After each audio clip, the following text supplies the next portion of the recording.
Do I need to niche as a coach? I don't know my niche. I've got too many passions. And if I have to pick one, I'm going to get FOMO. So whether or not you need to niche is regardless of if you're a new coach or an existing coach. So my promise to you is in this session, I'm going to show you a very simple step-by-step process on how to find your coaching niche so you can have more clarity in your business, more confidence, and just way more clients as well. So we're going to discover what a niche is and isn't, because a lot of people get it wrong. Why you 100% must niche, even if you don't believe me right now. Why niching will actually expand your opportunity rather than limit them. So in case we haven't met before, my name's Cham, Head of Marketing and co-founder of Authentic Education. The marketing strategies I'm going to teach you, they are based on the last 15 years of business, us generating over $55 million in revenue, helping thousands of coaches in over 21 countries around the world. I am Australian, so I am going to say niche. If you're in North America, it's niche, but apples and oranges, so to speak. I think I got that metaphor wrong. So let's digress. What is a niche, first off? A niche is not a specific person. That is the optional part. A niche is a specific problem. So as an example, if someone is lost in life and they want to find purpose, stay focused on that problem. That is more your niche. It is optional to then add a specific person, like mothers that need to find their purpose. So when should I add this optional specific person? Look at your content. Does your content that you're teaching, the coaching program you're about to deliver, the workshop you're about to deliver, does it mainly appeal just to mothers? If 80% or more of it will appeal to anyone, mothers, fathers, people in corporate, 65-year-olds, 20-year-olds, then maybe you're niching too much. I'll give you an example. I help people get clients. Optionally, I have decided to add only helping coaches get clients, because a lot of my content, it doesn't apply if you're selling a $50 dress on Shopify or something like that. So the main thing is pretend to be your ideal client, and when they see who you help and the type of problems you help people with, will they think this is for me? If they think this is for me, then you've got your niche, but stay focused on the problem. Next, do I need to niche? The short answer is 100% yes. The reason is if you try and appeal to everyone, you're going to appeal to no one. Like, what's your website going to say if you're appealing to everyone? I'm a life coach and I help everyone with a life, everyone with a heartbeat. No one's going to be interested in that. Everyone is not your customer. Please write that down. Everyone is not your customer. If you don't niche, you end up competing with everyone. But the more you niche, the less competition you have. It is much better to be a small fish. Sorry, it's much better to be a big fish in a small pond. That is niching, as opposed to a small fish in a massive pond or ocean. That is called not niching. But sometimes people get FOMO, like fear of missing out. But if I pick something, I'm going to miss out on that. I want to have as many clients as possible. Let me explain something. It's all to do with energy. When you say, this is not my niche, I don't help fathers, I only help mothers, as an example, you are repelling people. Energetically, you cannot repel someone and not attract someone at the same time. So when you say no to the father, you say yes even more to the mother. Please write this down. Marketing is matchmaking. We are looking for people who are looking for us. We are just not looking for anyone, like everyone with a heartbeat. Imagine putting up a dating profile, and imagine the dating profile said this: I'm looking for anybody. 25, 55, likes long walks on the beach, doesn't. Likes traveling, doesn't. It's ridiculous. No one is going to look at that and think, that person is just for me. They like everything. But if you start to be more specific, I am looking for someone who is wanting a serious, committed relationship, that likes living loud and traveling the world. Yes, you're saying no to a lot of people that don't want to live loud and don't want to travel, but you're saying even more yes to your raving fans, the people who are going to like you. That's what niching does. Niching is also far more profitable for you. I'll give you an example. Who is going to make more money? A general practitioner, a general doctor, or a specialist doctor? It's just basic supply and demand. There are less specialists, so they make more money. Like a specialist doctor, I had to see an ENT, an ear, nose, throat specialist. I was on the waiting list for months, and they're going to make $500,000 a year or more. But with a general practitioner, you can get appointment like usually the same day. So for your coaching business, let's say an example, you're a career coach. How many career coaches do you think there are in your city? There's probably going to be like hundreds or thousands. But how many career coaches are there going to be just for accountants? So now you've taken career coach, that's the problem, career, but now you've niched it to a person optionally, that's the accountant. That's a big advantage if you can do that in a small business. Everyone on this call is most likely a small business owner, and that is our advantage. We're not trying to appeal to everyone like a massive company. So when we look at niching, if you've just started off your coaching business or consulting business, there are two phases to niching. The first phase is what I call the shotgun approach. So you're trying different niches. But when I say you're trying different niches, everything you try is a niche. So let's say you're running a whole bunch of free events. You're not going to run an event called How to Have a Great Life. That's just broad for everyone. You're going to try one niche, how to find your purpose. Then you're going to try another niche, how to overcome anxiety.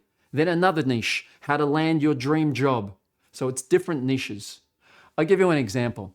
Another example. If you're going to open up a restaurant and you're not sure, what kind of food do I want to cook? What's going to be my passion, the most profitable, etc. You should try one niche like pasta. Then you can try another niche like hamburgers. But what you don't do is you do not create a pasta burger. That's not what we're trying to do. Niche, and you won't know until you try. The most important thing you need when you first start off your business, when you're choosing your niche, or if you're an existing business owner, is you need feedback. You need experience. So most coaches, they spend months and months just pondering, being a perfectionist, and a year later, they haven't helped anyone. So whether or not you're clear on your niche or you're confused about your niche, the solution is the same. You need to go out there and coach people. Practice on your own. Practice recording a Zoom event and pretend you're speaking to someone. Practice with your friends. Practice doing free sessions. Practice with a family member. Most people that you know, they started niching. Like about 18 years ago or so, I used to work for Tony Robbins for 2 years doing business development. He started niching. He used to get people on stage that were afraid of snakes, and he used to bring up a snake on stage and then get rid of that phobia. But phobias is so niched. And now he does everything, business, relationships, health. The same with Apple. Apple started with one product, a computer. And now it does so many things, watches, tablets, iPhone, like everything. Amazon started with books. Now it's literally called the Everything Store. Authentic Education, the company I co-founded in 2009. Our first thing was how to change for good. Just one niched program, how to make personal development changes stick. That's why they say, or as they say in the US, the riches are in the niches. But as we say in Australia, the riches are in the niches, mate. Well, that was funny. The first phase we talked about was the shotgun approach. The second phase is what we call the laser approach. So you've tried different things with the shotgun approach, but after a while you want to land on one thing and you want to be great at that one thing. Just like Apple computers did, just be great at that one thing. Later on, you can add in another niche. But when you add in another niche, it's not a random problem you're solving. It's a problem for the exact same person. The exact same. So let's say you were doing life coaching for mothers. That mother, once you solve her problem of living on purpose, she's got a new set of problems. Let's say her new set of problems now is productivity. So your second niche that you're adding is productivity, but for the exact same person. So likewise, we certify ICF coaches, International Coach Federation coaches. So once we certify the coach, and now we've got another program or another niche, it would be marketing. But marketing, that's for the same person. Marketing for coaches. Then it would be how to be confident on camera for coaches. So step one, the shotgun approach. Step two, we want to get laser focused. Now at this point in time, some people think, I'm not sure what my niche is. Let me give you 3 very powerful step-by-step frameworks about your niche. First one, framework number 1. You are your niche. Please write that down. You are your niche. It has been my experience in the thousands of people we've helped, 90 to 95% of the time, Your niche is either you or a younger version of yourself. I am yet to meet a 21-year-old man who is passionate about helping women through menopause. It just doesn't happen. Like, why would you do that? You don't have an affinity for it. Just like, why am I passionate about helping coaches get clients? Because many years ago, I was struggling to build this business. I didn't know how to attract clients. And that was my role in the company.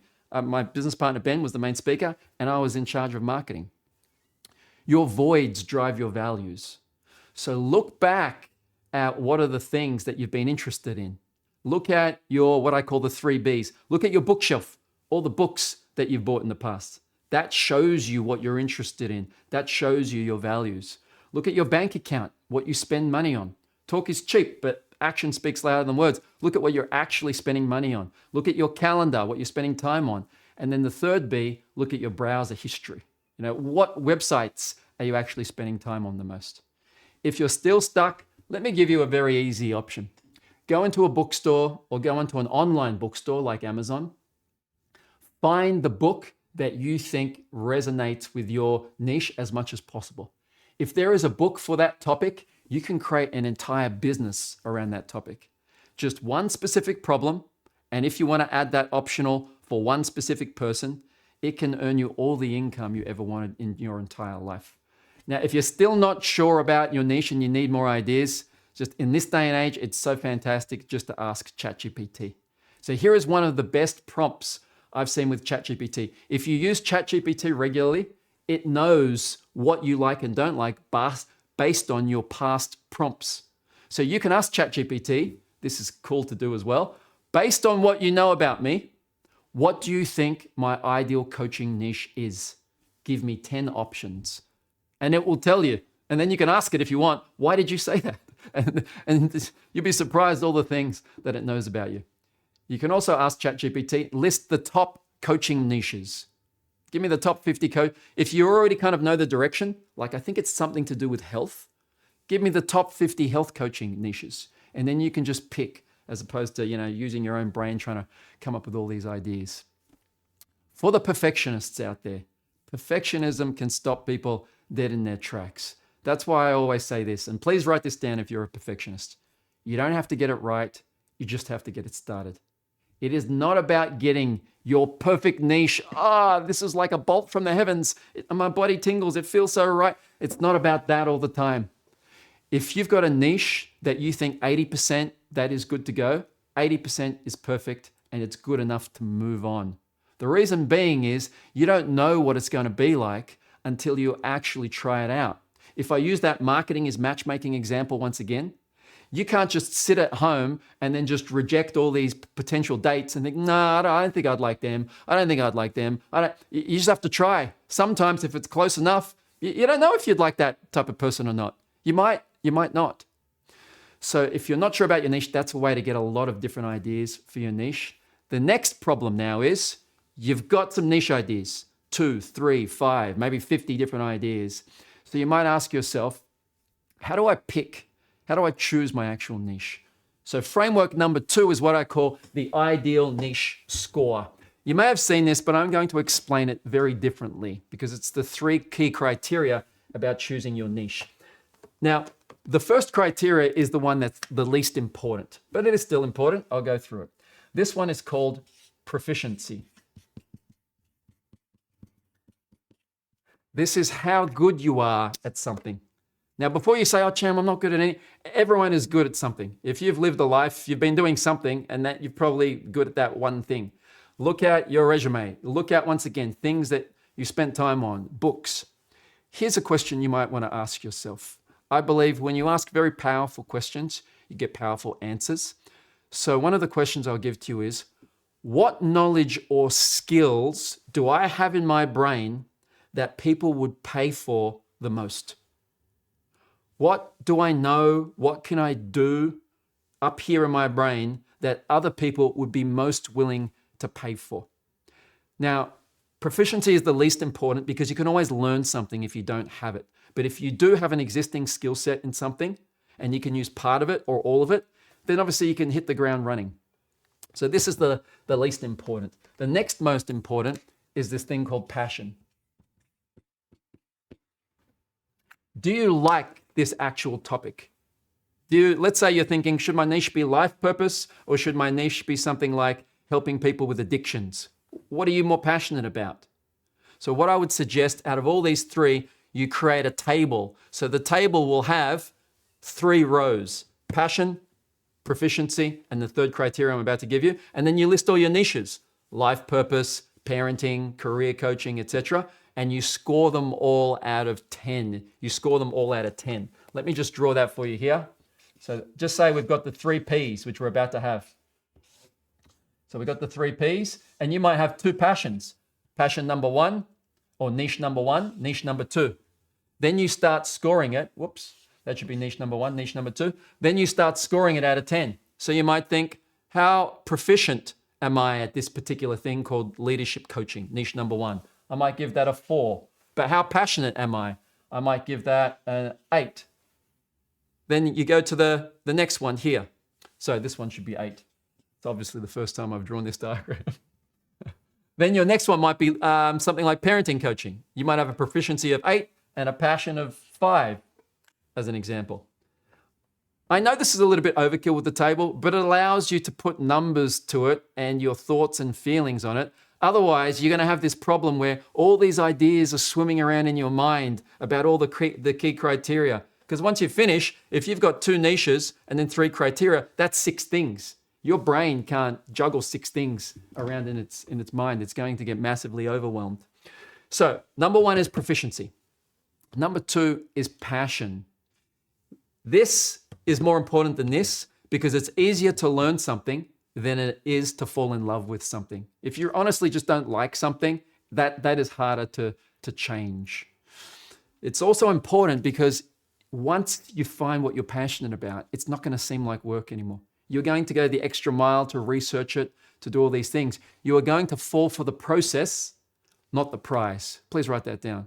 The trick is, whatever you're doing day in and day out, we need to fall for the process. Have an internally motivated passion for it, not an external reward. I'm going to get that prize or anything like that. The third, and easily the most important thing here, is how much money will people pay you? How much money will people pay you for this thing? When you think about how much money people will pay you, think about the problem. The bigger the problem, the more money they will pay to remove it.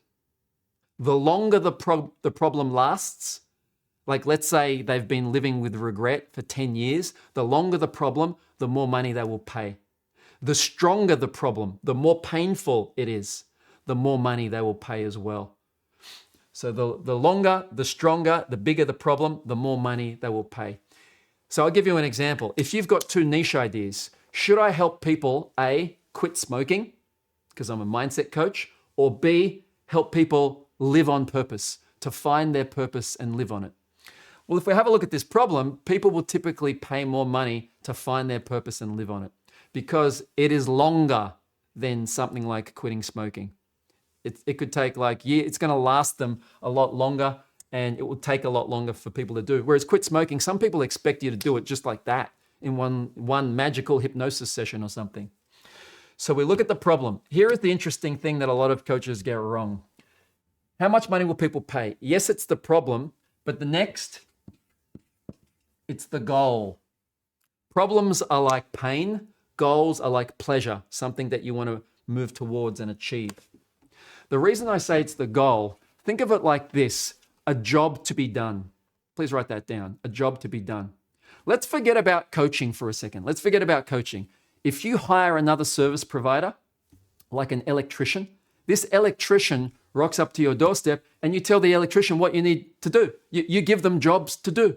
I need to have these 4 lights working and then mount that TV. It's very clear. It's a very clear goal. But now we go to coaching and then now people say, hey, Cham, my niche is stress. Can you see how stress is not a job to be done? It's not a goal. We're all into personal development. We understand goals need to be specific and time-bound. They need to be a lot of things, but most importantly, they need to have specificity. If you can't measure it, how do I know if it's done or not? And it needs to be time-bound. So when you say something, vague like my niche is stress, it's not specific and it's not time bound. Try and play a fill in the blanks game with yourself. By the end of my coaching program, you will have achieved what?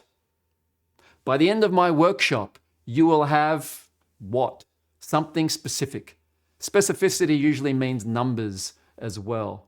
Because here is the thing, if you're asking me, let's say I'm a potential coaching client of yours, I bet you're asking me for a specific amount of money, like $900, $3,000. You're asking me for a specific amount of money, but you are not giving me a specific goal of what I will achieve once I pay you.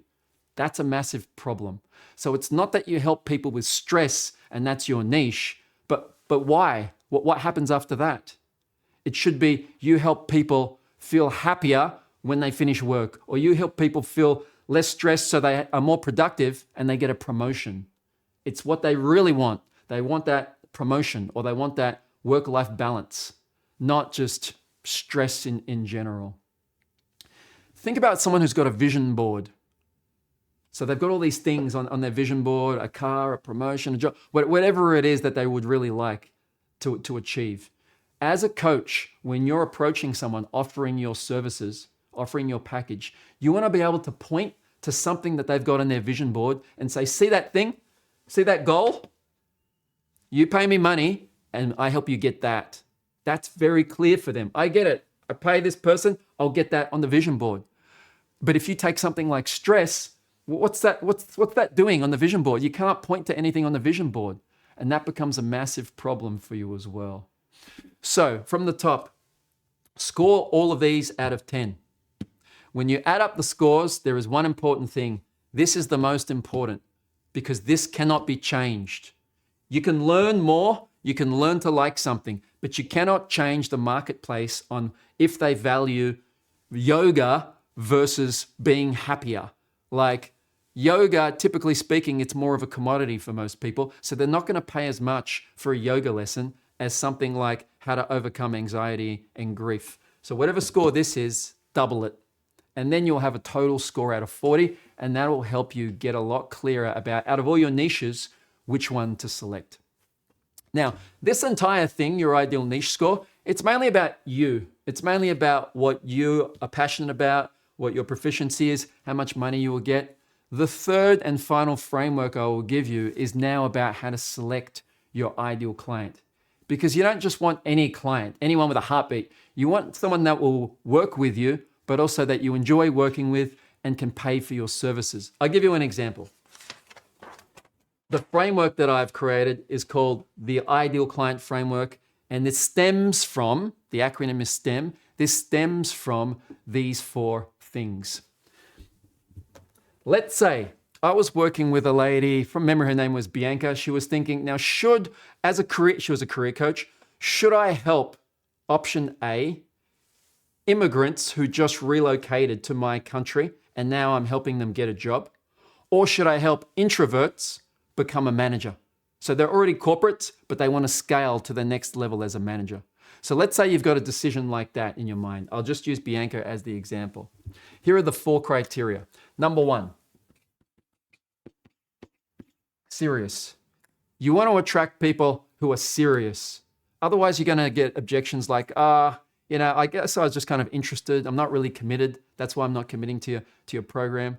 You want to attract people who are more serious. So a problem such as procrastination is not as serious as a problem as something like overcoming anxiety. For most people, it's just not as serious a problem. Next thing. Does your ideal client have time? There are only 3 resources that people need, as in your potential client needs to invest into your coaching program. If they do not have these resources, they cannot do your coaching program. Does that make sense?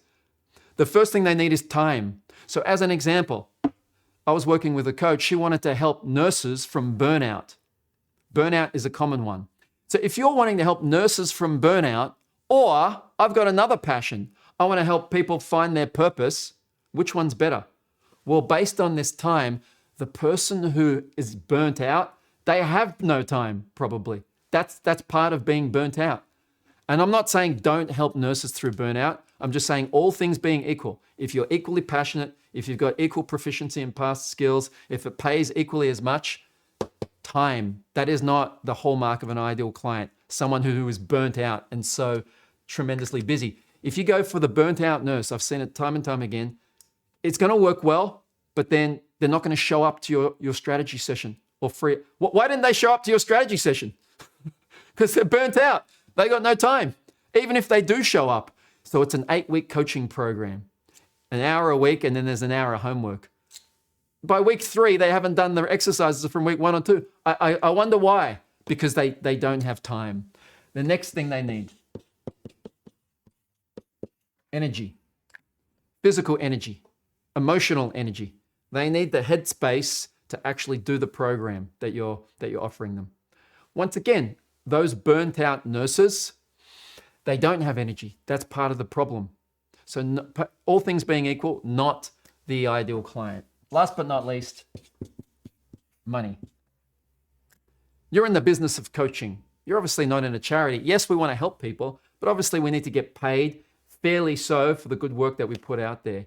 So all things being equal, who has more money? If you're a career coach in that example I gave, the immigrant person who relocated to another country, or the introvert who now wants to get a promotion to become a manager. As you can see, all things being equal, the introvert who wants to be a manager has more money. They have an existing job. So while that immigrant is serious, they have time, they have energy, the one biggest problem is they do not have the money. This is an assumption, by the way, of course. They probably don't have the money because they're currently unemployed and they just relocated from another country. So what I'm trying to say here is if you look at these 3 frameworks that I've taught today, including this one, you will pinpoint more of your ideal client. You will find your niche. You will have more clarity, not this analysis paralysis that I see a lot of coaches having. You gain more confidence in putting yourself out there because now you can say, because you've thought about it, here is who I help, here are the problems that I help people with. And therefore, because you've got that confidence and that clarity, energetically, like attracts like. Clients look to you and think, this person knows what they're doing. They're a professional. They are an expert, so to speak. And therefore, you're so much more likely to create a successful, thriving coaching business a lot quicker. So let me lock in the major takeaways from this session. First off, what is a niche? It's a specific problem. Optionally, it's a specific person as well. So it's a specific problem like I help people with their life purpose. Optionally, it's mothers with their life purpose. Do I need to niche? 100% yes. A specialist makes a lot more money than a generalist ever will. There are 2 phases of niching. We do the shotgun approach, try different things, niche here, niche there, make pasta, make a burger, but not a pasta burger. Then we do a laser approach. If you want to add another niche later, you add that niche for the exact same person, but different steps along their client journey. Framework number 1, you are your niche, a younger version of yourself. Just look at the younger version of yourself. And for 90 to 95% of people, that is the best thing to do. Framework number 2, your ideal niche score. Get all your niches out, put them on a table, and then score them out of 10. Proficiency, passion, how much money people will pay you, and then double that pay one. Because a niche is more about a job to be done. Number 3, ideal client stems from serious, time, energy, money. So the learning doesn't stop here, by the way. I know we've talked a lot about niches. I've got so much I would love to share with people. We actually have, if you've not joined it yet, a private WhatsApp announcements group. It is called Client Attraction Secrets, or at least I'm about to rename it to Client Attraction Secrets. This is where you get the latest behind the scenes strategies to attract more clients. I also announced special events like this. If you've not joined the WhatsApp group yet, just please head over to authentic.com.au/secret WhatsApp. I'll just put that link in the chat box as well. Once again, if you want to get direct up-to-date information from me, authentic.com.au/secret WhatsApp. This is an announcements group, which means people don't see who other people are, that you don't chat. It's not like a whole bunch of chat. It's just me giving straight 100% pure value in the group.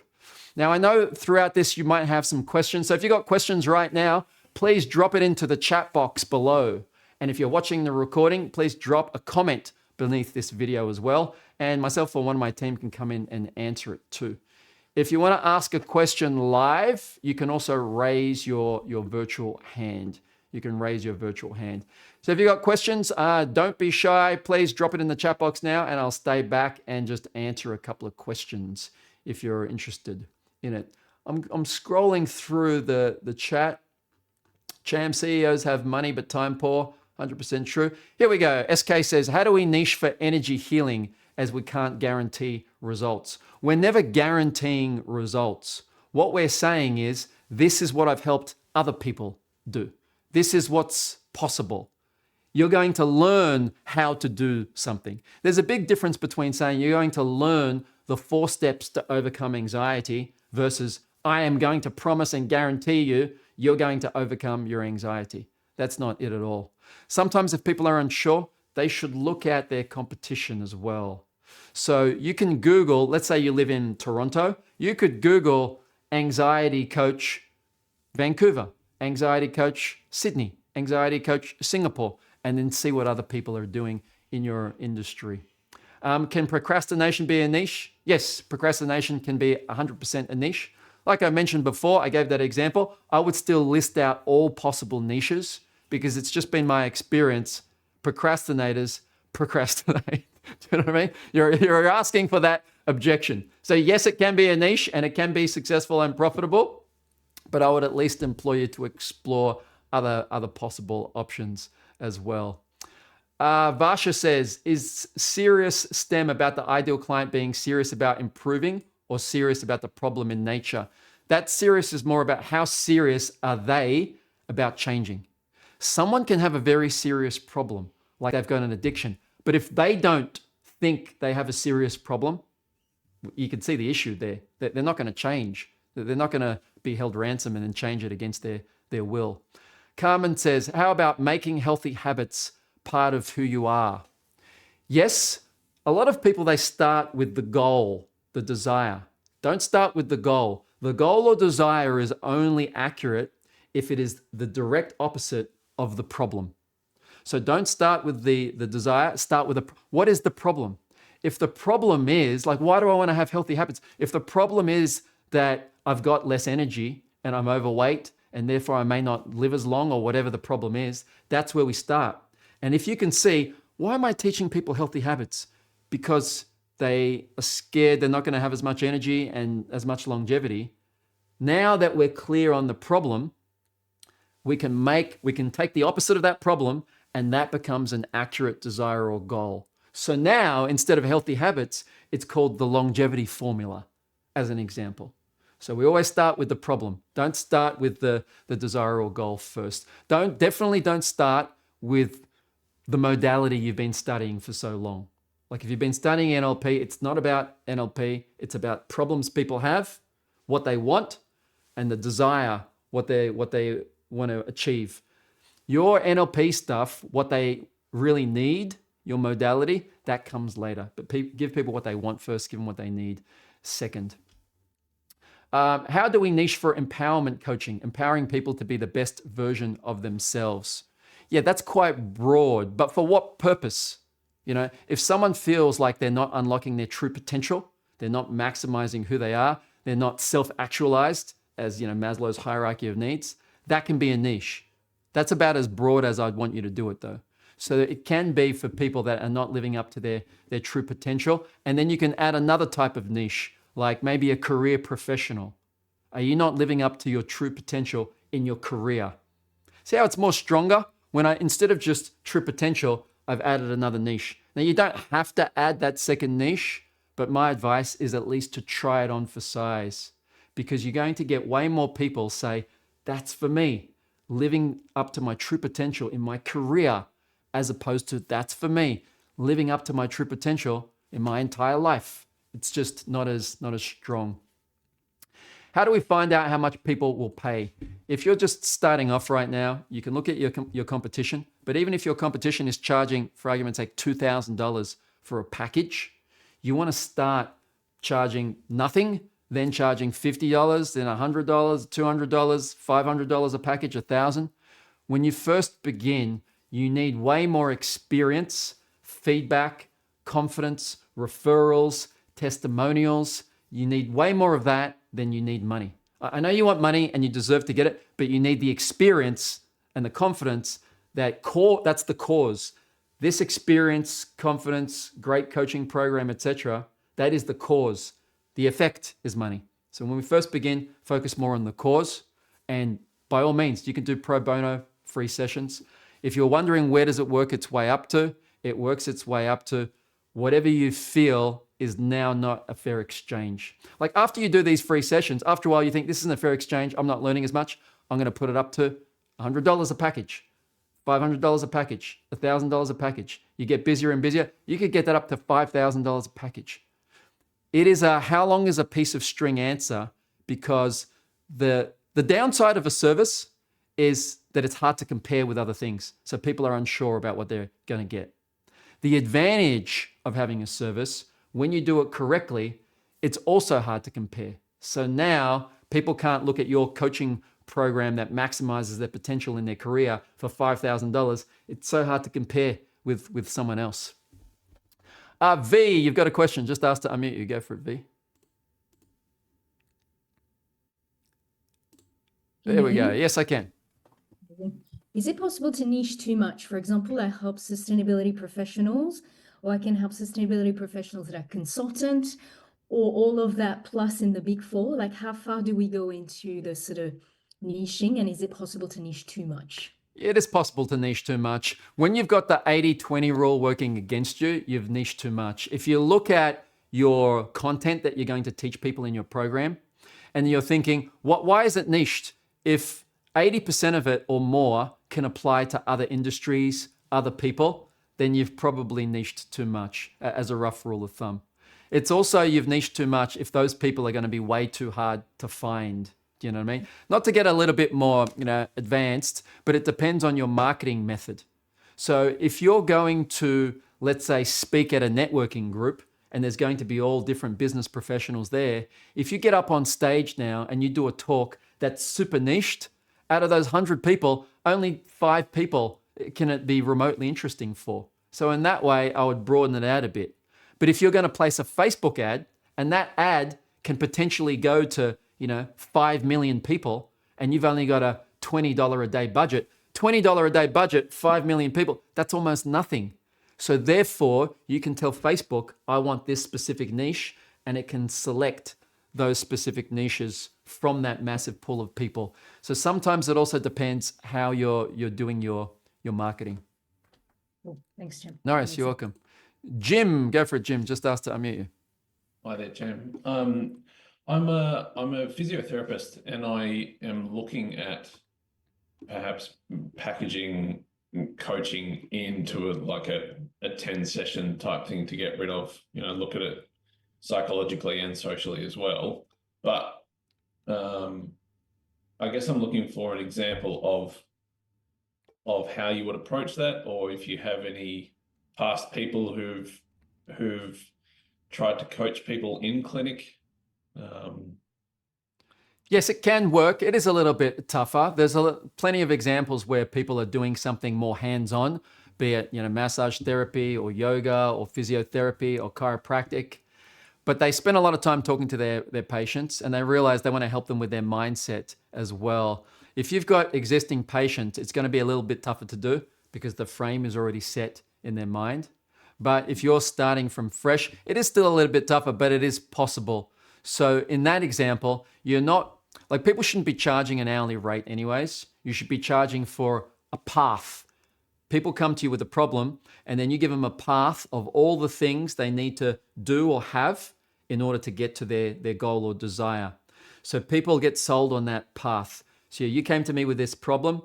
It's manifesting itself physically, but there's also other mental things that we need to do. I'm more of a holistic practitioner, and therefore here is the path. And that path, I've created a package to implement that path. So that can work, but yes, you will have a slight, let's call it branding issue, because now do people see you as a physiotherapist or a coach? It can break their brain sometimes a little if you say you're a physiotherapist / coach. But yes, I have seen it work. Ideally, though, if people have got two passions, physiotherapy, coaching, over time, if you're not going to try and force the market to do it, you're probably better at one. You're probably more passionate about one. You might do the physiotherapy as your bread and butter because you need to pay the bills during the daytime, but where your heart lies is the coaching. So you're doing this, but you're really moving towards this. So even though you're doing two things now, in 6 months' time, in 3 years' time, you're just doing the coaching. Thank you. All right, hope that helps. All right, that's pretty much what we've got time for today. Thank you very much, everyone who attended today. This will be a monumentous occasion. I think it's just so amazing to imagine right now when I look into the gallery view. Marissa, Lean, Robin K, Cam, Laura, Hema, Janet, Christina, Roger, Tammy, that this is live and I get to connect you through the magic of the internet wherever you currently are. So have a great day. I hope you enjoyed lots. I look forward to seeing you online soon. And once again, until we meet again, just remember, you don't have to get it right. You just have to get it started. I'm going to take everyone off mute to say goodbye. Have a good day, everybody. Bye. Thank you. Bye. See you later, all. Bye. Bye.